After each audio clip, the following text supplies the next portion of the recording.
Hello, everybody. It is Monday in Pittsburgh, Pennsylvania. My name is Adam Bittner, Assistant Sports Editor for Multimedia at the Pittsburgh Post-Gazette. I'm in for Christopher Carter today on the North Shore Drive podcast, joined by our Steelers insider, Ray Fittipaldo. We're going to get into Steelers receivers and what is their need at this position after the DK Metcalf trade heading into the NFL draft at the end of this month. How does George Pickens and his future in Pittsburgh kind of influence that need? Could we still be talking about some of those names that we did so early in the draft process? Emeka Egbuka, Luther Burden III, other guys like that. We'll also talk about some day 2 receivers, day 3 options if the Steelers decide to go that direction. We also obviously have to talk quarterbacks at some point. I think we're contractually bound, Ray. So we'll talk a little Aaron Rodgers, a little Jalen Milroe later in the show. Ray, before we dig into it, how are you?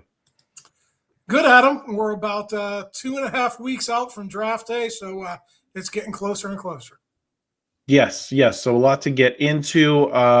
Let's just get into it with the receivers because it's probably the most complicated position group the Steelers have in a forward-looking sense, where George Pickens kind of seems like the linchpin, and whether you believe he's going to be here for the rest of this season, 2025, whether you think he's going to be here in 2026, either on a new deal or possibly a franchise tag situation, kind of influences, the urgency with which you look at the position. Because if you don't think he's going to be around come next season, you're somewhat in the same position that you entered this offseason with one reliable, proven starter in DK Metcalf, and then mostly unproven guys or guys who haven't quite broken out yet, thinking Roman Wilson, Calvin Austin III. So, Ray, how are you looking at the overall need heading into the draft through that context of so many things could still happen with George Pickens, and so it's hard to kind of get a real feel on where they're going at this spot?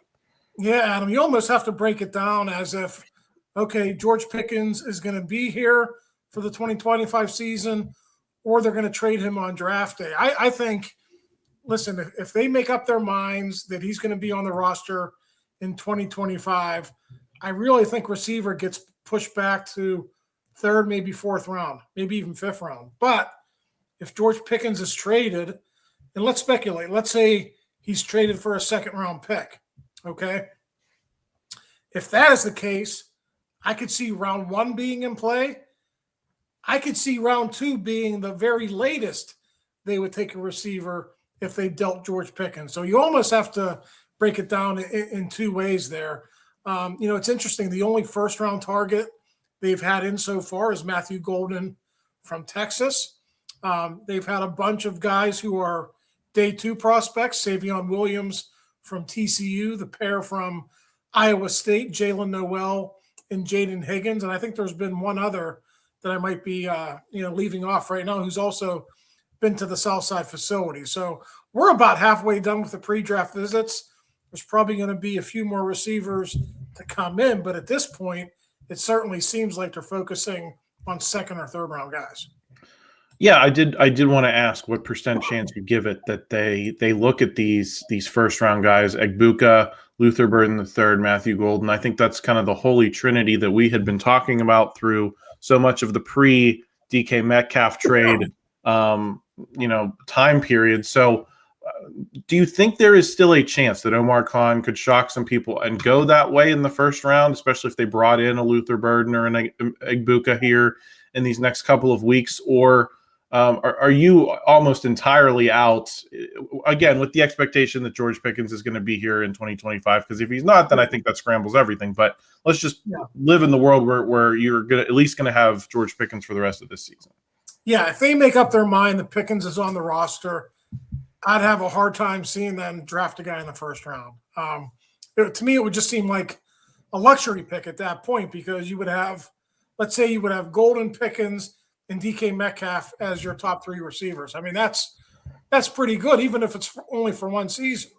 That's really, really good. On top of that, Adam, you desperately need defensive linemen. Okay, we've talked about it for months now. You need a starter to take over for Larry Ogunjobi. You need a future replacement for Cam Hayward, and then depending on what you do with Keanu Benton, you could end up needing a nose tackle as well. And running back is certainly not a great possibility, but I do think you have to leave it open if a guy like Omarion Hampton or Ashton Genty would fall to you at 21. So those are the three positions I'm looking at right now. Receiver, yes, if Pickens is dealt, but more than likely if Pickens is on the roster, I see them addressing that down the road. I tend to agree with you, Ray, in terms of the defensive lineman. That's still what I'm looking for almost 100% of the time if it's just me. But let's devil's advocate this conversation a little bit.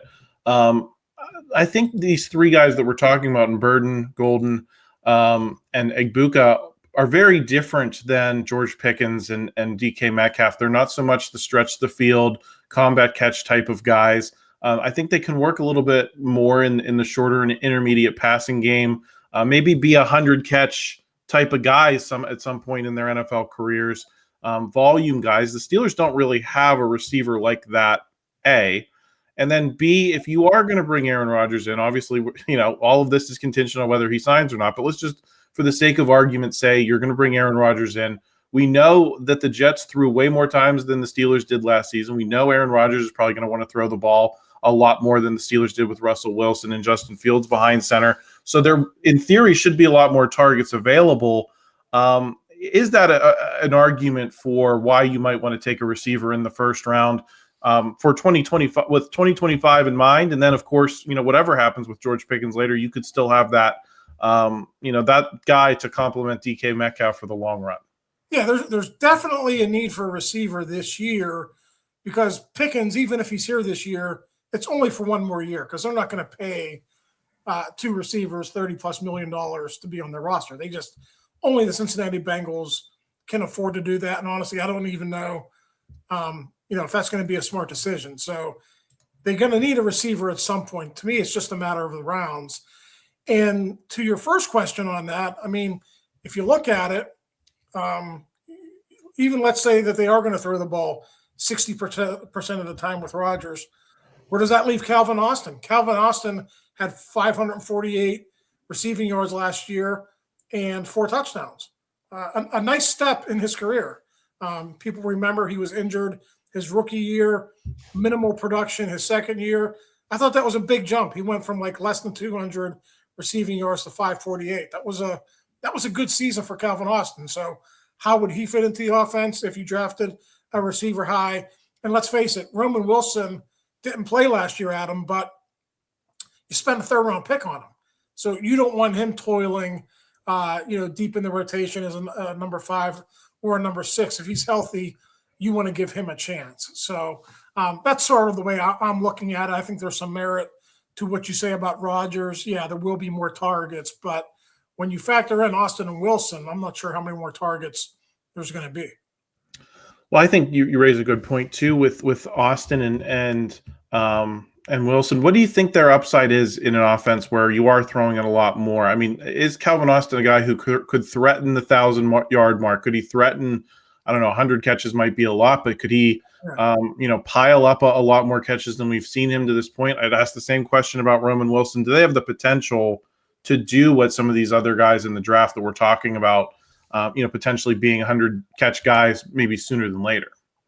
I mean, listen, as long as Austin's here, he's going to be a number 3 or a number 4, and you're not going to see, I don't think, that type of production out of him. I think 600 or 700 yards would probably be, the ceiling for him, but that would be really, really good for a number 3 receiver. That would tell me that if he's 3rd on your team or 4th on your team in receiving yards, if you count in Pat Freiermuth, that's a good passing season. If DK Metcalf and George Pickens are up near 1,000, let's say Freiermuth is around 700, and you have a guy like Calvin Austin at 600, that's a really good passing season, no matter who your quarterback is. So that's kind of the lens I'm looking at it from. I think Austin is a good player, but I don't think we should miscast him as a future guy who's going to be a number 2 or have a 100-catch season or anything like that.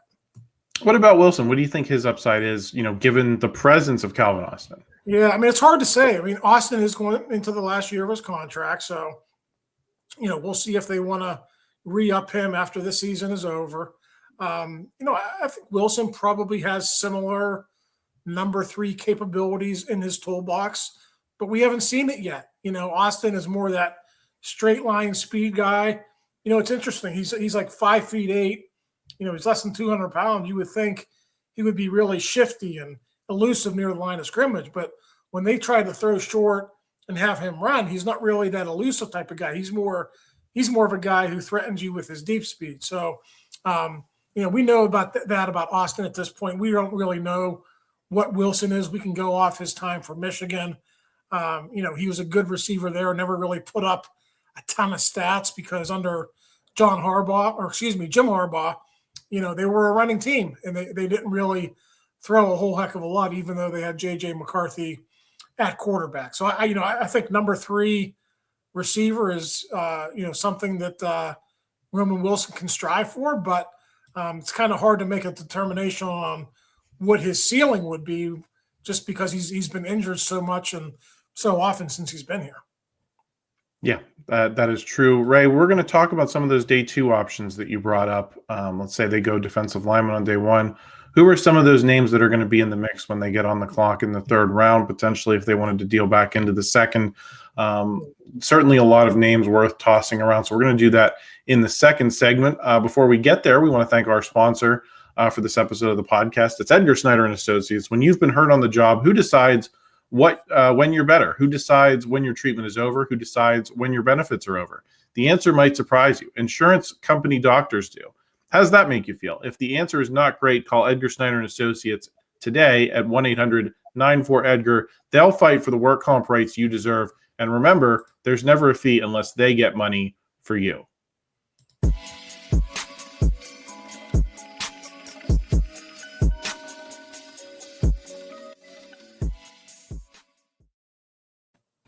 We are back on the North Shore Drive podcast. I'm Adam Bittner. He's Ray Fittipaldo. We're talking day 2 receiver options. Ray, we're going to get into the names here in a second. Before we do, I just wanted to ask you how you are. Let's say they go defensive lineman on day 1. They address that need, and you're going into day 2 looking at receiver, running back, quarterback, maybe some of the other needs. Where does receiver fit into you for that 3rd round pick? In the hierarchy? Are you mostly looking for a running back there because there is such an obvious need and this is such a deep class? Or do you like these receivers enough that if they grabbed one with that 3rd round pick and you're going defensive tackle receiver with your first 2 picks, you can feel comfortable with that? Yeah. So again, let's presume that Pickens is going to be on the roster. I almost think you have to grab your running back or your quarterback in round 3. And the reason is this: quarterbacks are always pushed up. Even if the value is like this guy is a 4th round pick, those guys usually get pushed up a round or so, when it comes time to draft them. So that's going to be part of your consideration. And I think running back, yeah, you can wait until the 4th round. You're still probably going to get a good player, but there's a lot of guys in that 2nd, 3rd round range who I think could be really good starters in this league. And if you go 4th round, is that guy going to be a future starter, or is he just going to be a rotational guy? So it's tough to project right now. But if I had to answer this question today, knowing that Pickens would be on the roster, I would say running back or quarterback round 3, and then get your receiver round 4 or round 5. Let me ask you about some of these names, Ray, that we have on our Post-Gazette Steelers big board that's on postgazette.com. You can check out all of the scouting reports on all of those guys. A lot of work went into that. So excited for you all to get a chance to dig into it. But Tre Harris, Elic Ayomanor, I always butcher that name, Jayden Higgins, Bech, Jaylen Noel, Jaylen Royals, those are all names that are in that round 3 mix that we're talking about. Who from that group, or maybe someone I didn't mention, most interests you in that 3rd round? It could most complicate what we're talking about. Of you probably prefer to get the running back or quarterback, but are there any guys that would make you think if they're still on the board when the Steelers pick? Yeah, well, they're paying a lot of attention to the Iowa State guys, and Noel is interesting because he also has returning capabilities on his resume. And if you actually look at the running backs they brought into, a lot of these running backs have kick and punt return capabilities as well. And I think that's important because, and I wrote about this over the weekend, The Steelers are dead last in the NFL in kickoff return average in 2024. They have to get better there.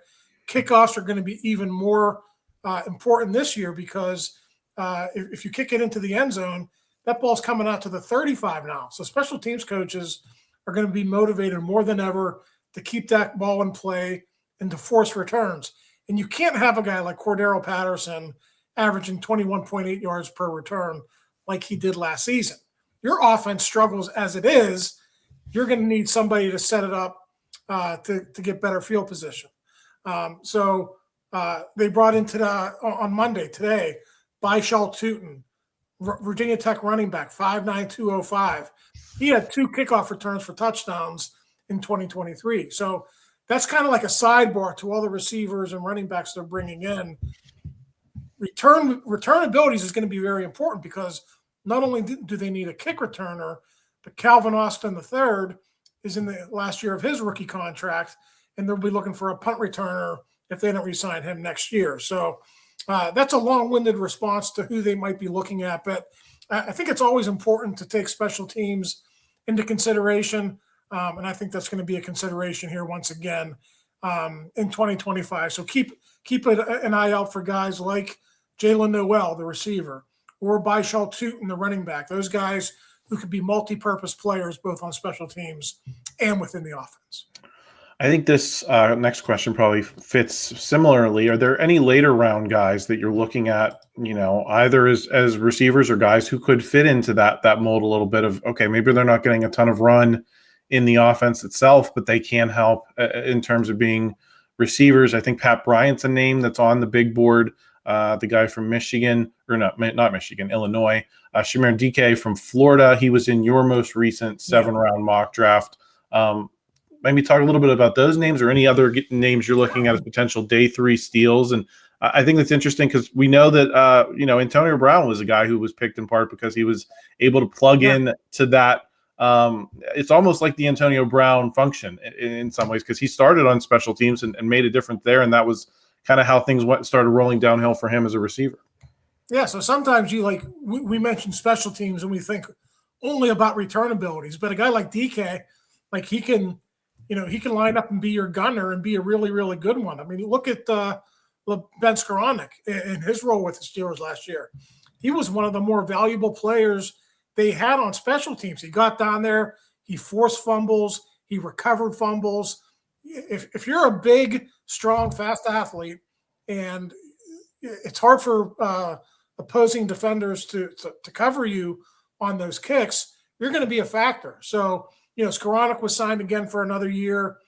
They brought back cornerback James Pierre, who was the other gunner. But, yeah, when you're talking about 5th, 6th, 7th round receivers, those are the guys who almost have to make the impact on special teams first before they get an opportunity as receivers. And a lot of those guys that you mentioned, what you look for is those traits, that straight line speed.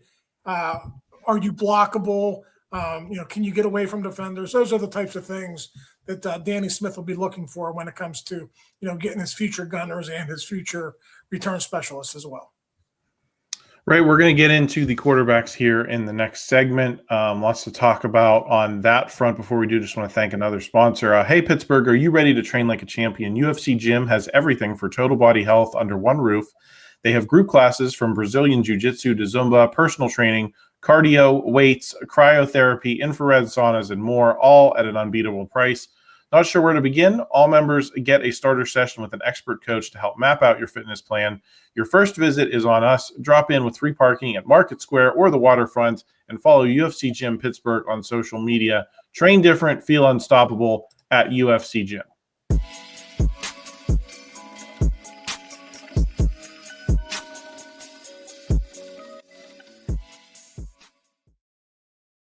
Final segment here on the North Shore Drive podcast. I'm Adam Bittner in for Christopher Carter, joined by Steelers insider Ray Fittipaldo of the Post-Gazette. Ray, we'd be remiss not to recap the weekend and set up the week ahead in terms of the quarterback conversation.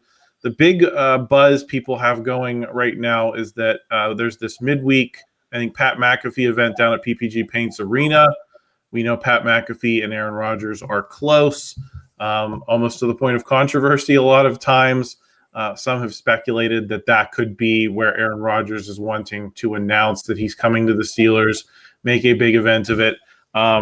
What is your read on A, the Pat McAfee event, and B, the possibility that we get any certainty with Aaron Rodgers this week?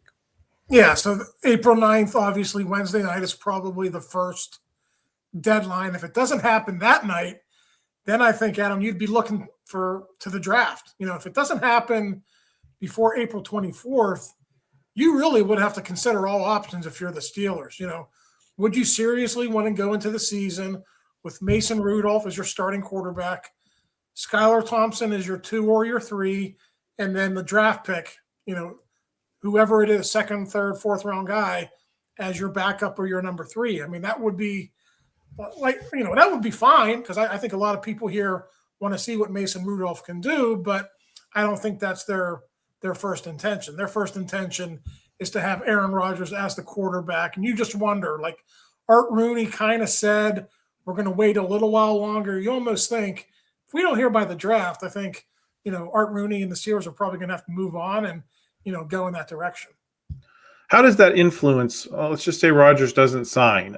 Do you approach the draft any differently? Are you talking about a round 1 quarterback? I think Jackson Dart's the name. We're going to get to Jalen Milroe and how his stock is jumping here in a second. Maybe Shadur Sanders falls, but we've been talking about defensive tackle as the need, but partly assuming that they're going to sign Aaron Rodgers. Do you think it's the same plan for the draft of it's got to be the right value in the right spot with the right guy? Yeah. Or do you think it becomes more likely that they maybe are willing to reach, or maybe they're willing to make a trade to get into the second round to get a guy that they really like to be behind Mason Rudolph and possibly replace him if things don't work out? Yeah, I mean, you don't want to panic, and you don't want to say, oh, Jackson Dart's there at 21. We have a second-round grade on him, but we're going to use our first-round pick on him. That's how you get into losing cycles, and that's not good if you're a GM or if you're a decision maker in the front office. So, yeah, I think you would have to look. Maybe a trade back into the second round is something that you would really have to consider. They do have ammunition in next year's draft. They would probably have to trade one of their draft picks from next year to do that. If it's not a George Pickens, I mean, people are talking about, trading up to get a quarterback. But other than George Pickens, what kind of trade material do you have on your team? There's not a lot of guys who would fetch that much in a return. I know a lot of people are going to bring up Minkah Fitzpatrick, but I'm telling you, Adam, there are not a lot of teams who want to trade draft capital for a guy who's going to be a $22.3 million hit on their salary cap. So, yes, the Steelers have good players on their roster, but some of those guys come with big cap hits. So, that's what you have to consider. I'm not closing any doors on quarterback as long as Aaron Rodgers is not signed. But, I think we would have to take a long, hard look if Aaron Rodgers is not signed by April 23rd or by draft day on April 24th. I think all options are on the table at that point.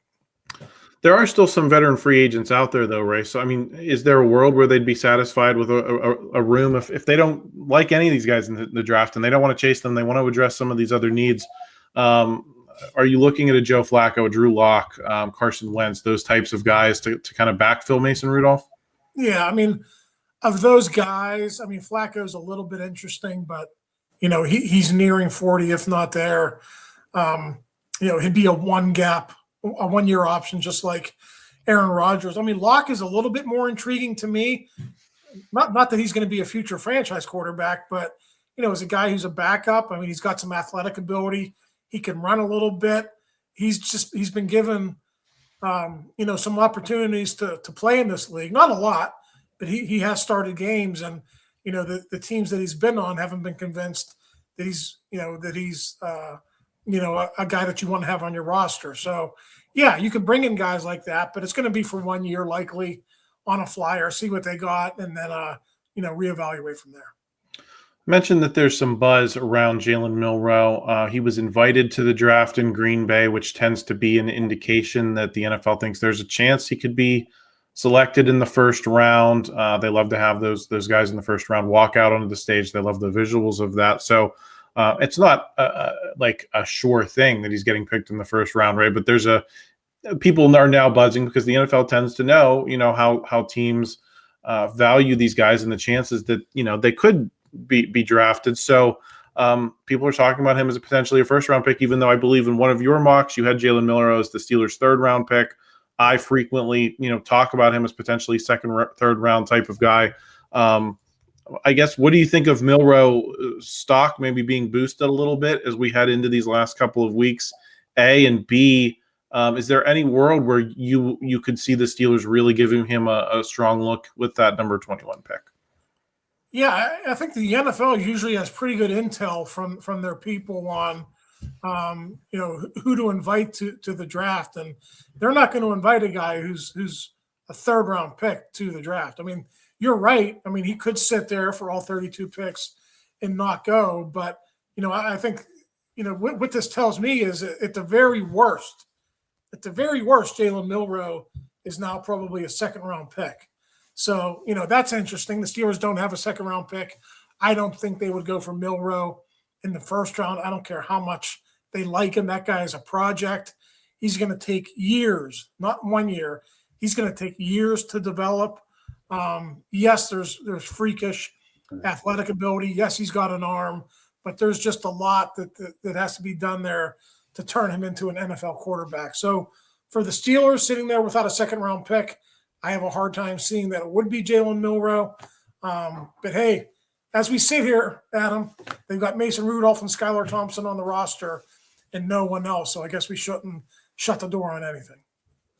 Ray, I'll get you out of here on this. I know you were on visit tracking duty today, Monday. You mentioned Vishal Tootin earlier. Are there any names that have visited that are maybe some people aren't talking about that are higher on your radar?